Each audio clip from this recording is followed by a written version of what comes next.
Bueno, proposamena intzien Susak eta Eazek, Ganbila bilduman, biltzeitue, antzerki testuak, eta oindala 2 urte deitu ziren, nire testua txartzeko eta proposamena izan zen, nahi nuna idaztia.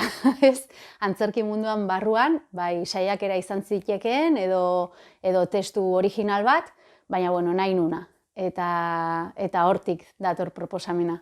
Bai, triptikoa da, horri bilin itzan dudan, saiakerain, ze gauza batzuk nahi nituen kontatu, emakume sortzaile bezala, nire ibilbidean topau ditutenak eta topatze ditutenak, baina gero neria da beti fikzioa sortzia, eta orduan, hor ere, esaten ostras, eta zeiatuko nahi antzeslan bat idatzi gabe, eta azkenian erabaki nun triptiko bat izatea. 3 zati ditu, lehenena da saiakera bat, eta hor topauko una irakurlia da, pixka bat emakumeek ditugun bizipenak sorkuntza munduan, eta gure ikuspuntutik nola gure egunerokotasuna nola dan mundu androzentrista hortan, ez? Eta 2. zatia da 39 lore, antzeslana.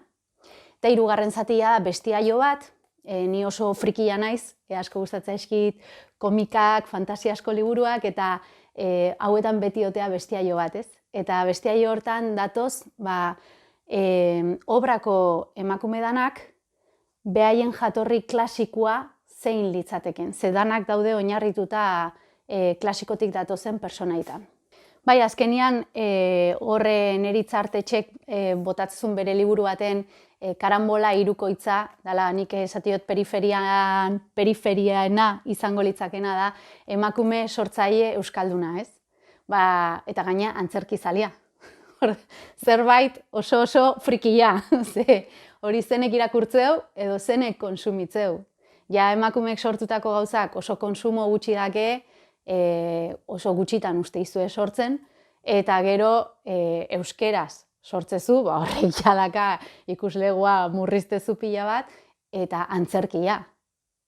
Eta orduan, erronka horri tira diot, eta erronka hortatik ere gauza oso ederrak topatu ditut. Eta oso gustua gehau naiz. Netzat liburua idaztea izan da erronka bat apasionantia. Topau naiz nire buruakin erabatea enuna pentsauko inoiz, eta izan da kriston gozagarria. Bakardade hortan sortzia eta zure pedradak inorrekin kontrastau berrez izatea, gero editorian papela sartzea, eta hori izan dela baitare zerbait berria. Baina izan da oso bide gozagarria esango nuke, gozua, goxua, etxian, bakarrik, eta baita ere momentu batetik aurrea beldurgarria, esatezu, zehain naiz idazten, eta gero hau irakurringoa, ez? Arratek hasiera batian, deitu nion azala iteko. Arratekin beti itet lana, gauza askotan indegu elkarrekin lan, eta ikusten nuen azala, bertzula zerbait, antzerki liburua da, oso jende gutxik erosikou, eta bintzat, azal poli batekin, atraktibo da, ez? Hori pentsau nun. Eta lehengo egia esan, Arratek kriston persona importantia izan da, ze lehengo eta 2. zatia beak irakurrizun, lehengo persona izan zen, editoria baino lehen irakurrizuna liburua. Lehengo zati hortan saiakera dago, eta orduan Arraten lanik ez dago saiakera hortan, esan deten bezala da, pixka bat inmersio bat, emakume bezala hor sorkuntzan topatzeitugun oztopoiekin. Eta hitzeiteu gehien bat, fikzioa iteana munduan 92 gizonen esku dago, eta orduan nik emakume sortzaile bezala, fikzioa sortzen emakume bezala, zer sortu dezaket, ez? Hain espazio gutxi dakat, eta imagina jodana hortik eraikia da, orduan. Ze esan berdet nik, zeinei, eta zertako, ez pixkat hori zan. 2. dago eta 19 lore, dala pedrada monumental bat, hola da.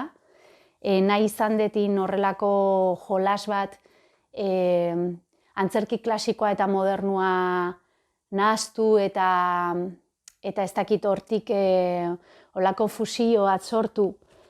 Eta bertan dauden emakume danak oinarria dakae gizonezkoak sortu dituen personajetan, batek ezik. Eta bueno, hortaz doa, ez, da pixkat emakume horiek zer itea bultzatuak dian, ez, gizonezkoan buru horietan. Eta Arratek irakurri zunean, nik sanion Arrate bestiaio bat pentsatzetia. Eta esan zin, ezke bai. Eta nikin goitut emakumeak. Eta benetan, eta bai. Eta, klaro, ikusi genuen, eta orduan, Arratekin duna da, bere ikuspuntua plasmatu liburuan, beretzat zertzian personaje horiek irakurri zitunean. Orduan, jende askoi, edo irakurri duten personai gertatzen aizakoena da, irakurtzeu eta meretzilore, gero bestiaioa, eta bestiaioa irakurri ondoren berriz irakurtzeu eta meretzilore ikuspuntu hortatik. Eta nik uste jolas polilla dela obra segituan irakurtzea, liburu erresa da erosi.